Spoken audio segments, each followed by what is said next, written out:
over the hills and far from wide. She's waiting for love to be realized. I'll send her my heart covered as a gift, and hope that you'll take it into. So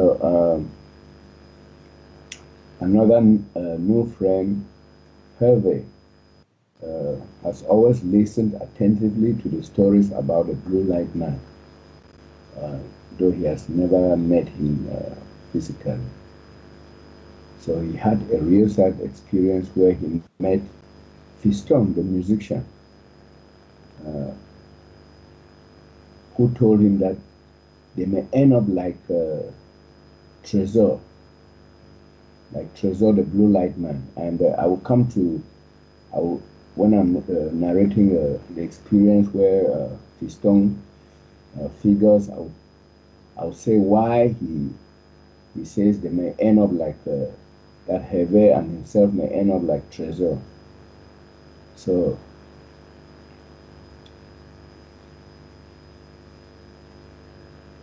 someone comes along and tells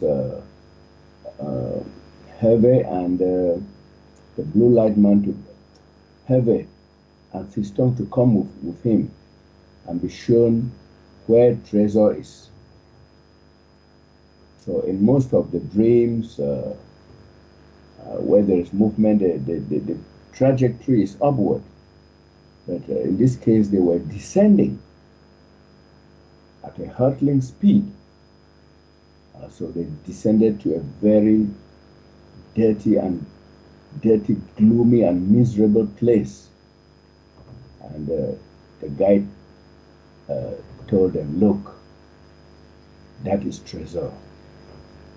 Trésor was sitting on a rotten mat, looking very miserable. So the guide added that Trésor gives them the impression that he's rich, and told them to take note of his miserable circumstances. So that is the final nail on the blue light man coffin.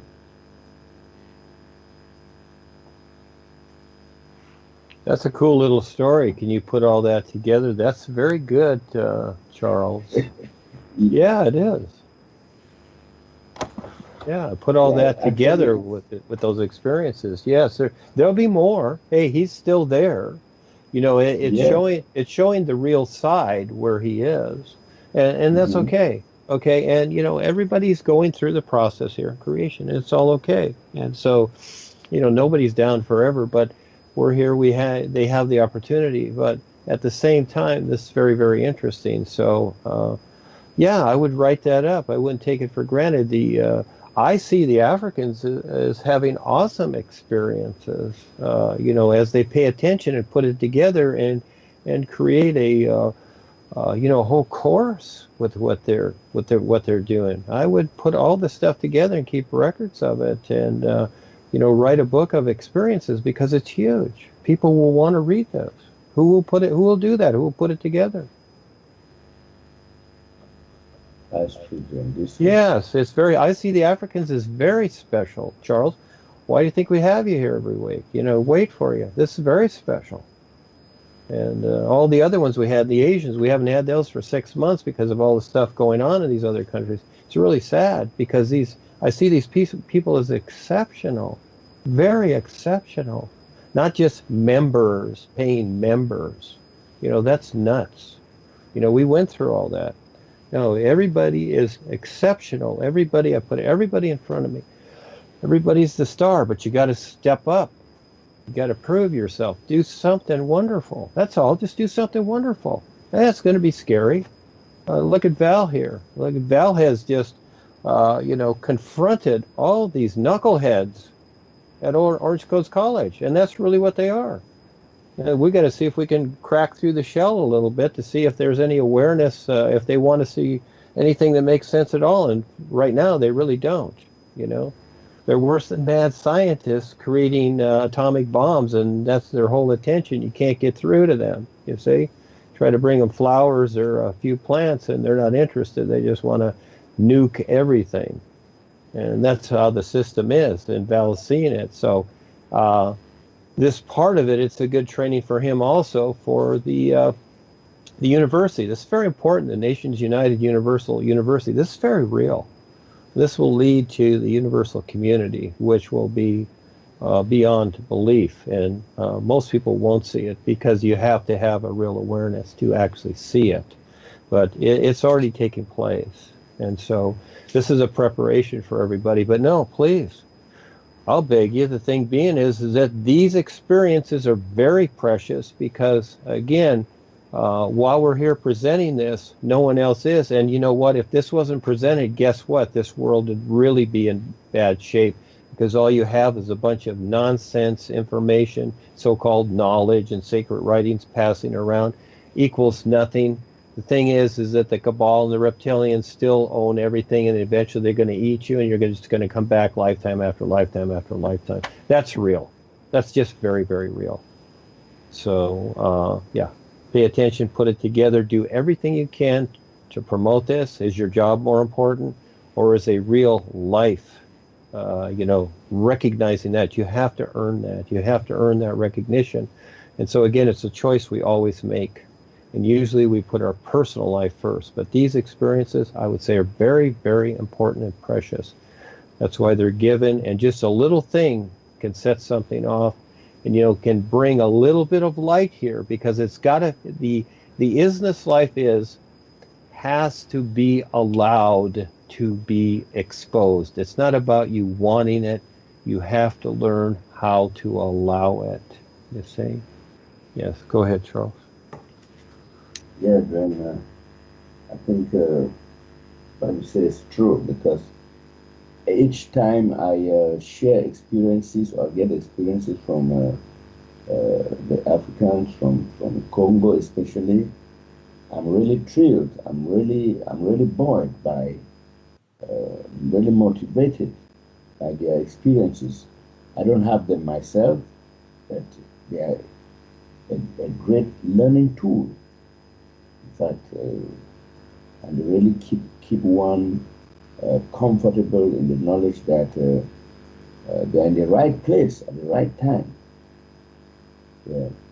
And remember, even before ever the Africans started stepping up, appearing, when we were doing the Skype, just 2 or 3 of us,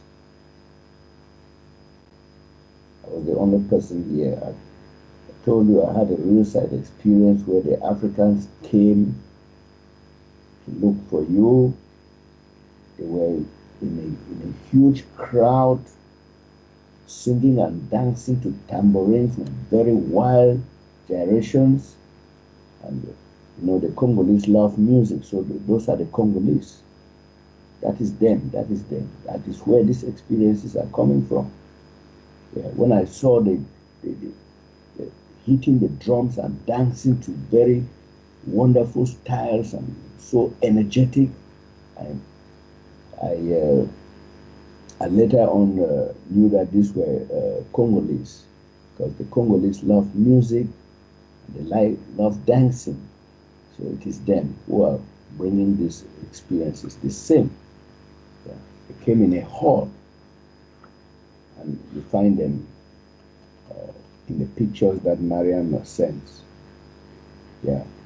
And today is a rich packet of dreams that all of us can learn from. So another one is coming up again, which highlights the importance of the new song and the importance of the new man, the importance of Duane. So in this real side experience, Jolly went to the village to look for Fiston, who had gone there and got somehow sunk into the social metrics with his musician friends and following their advice. It seems he had neglected doing the new song like before on a regular basis. And so his focus and dedication was not like before. And you see, I will come to Fiston again. That is why, that explains why in the experience earlier narrated, Fiston tells Panic that they may all end up like the blue light man.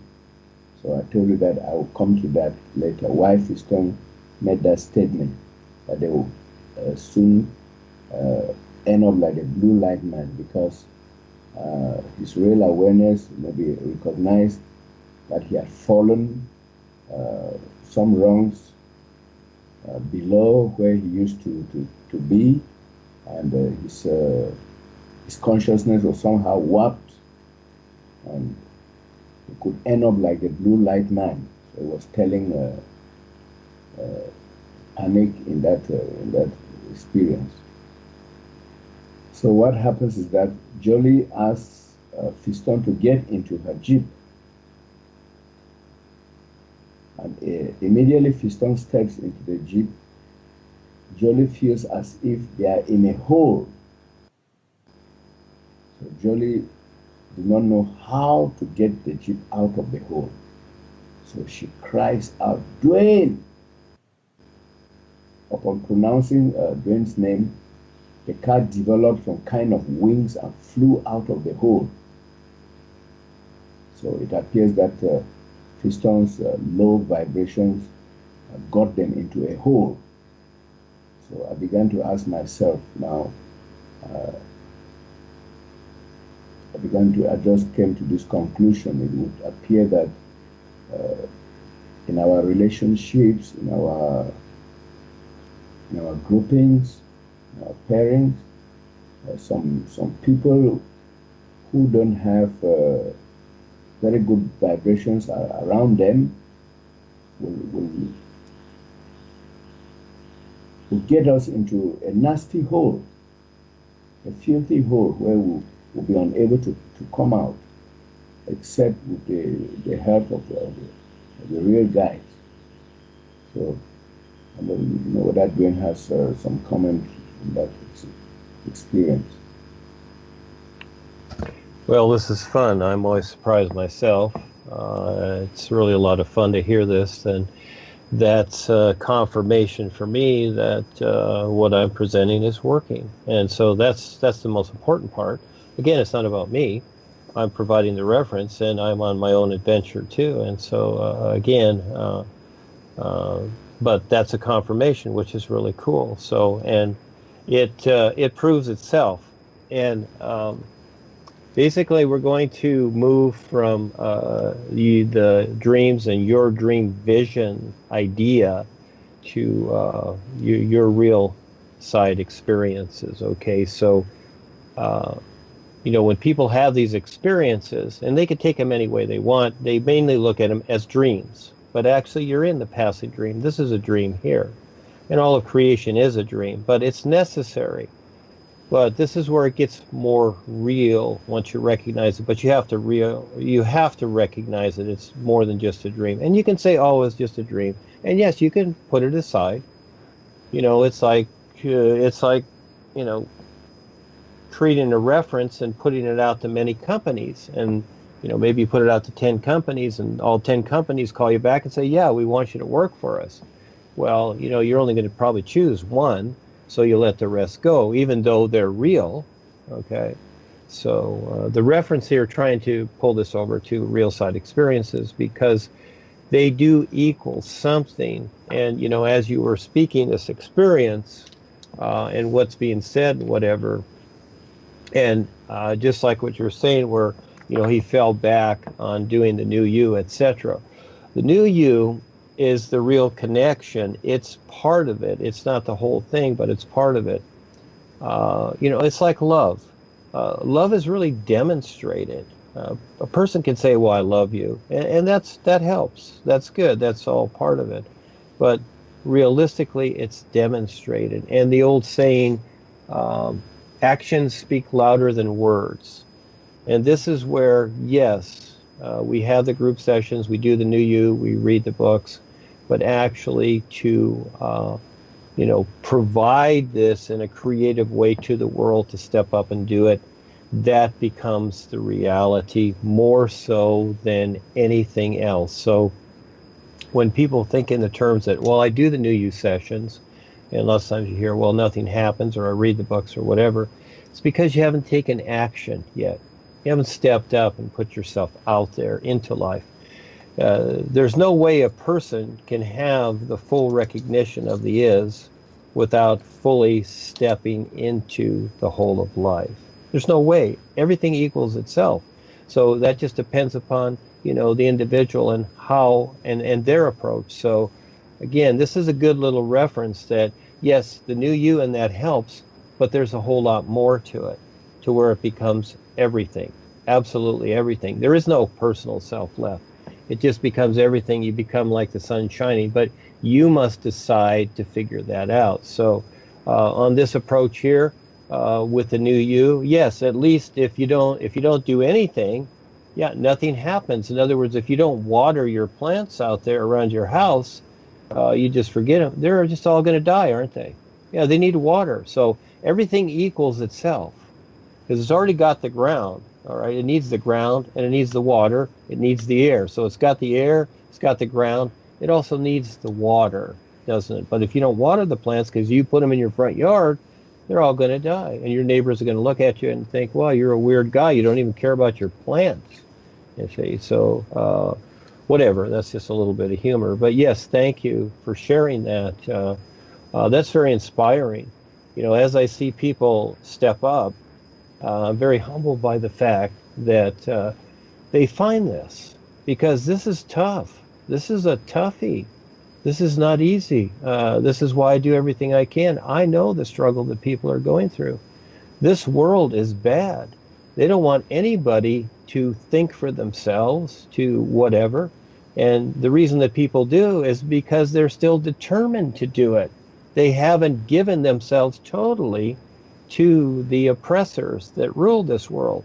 But that's what they want. That's what the oppressors want. They want everybody to just barely drag on the ground and barely survive.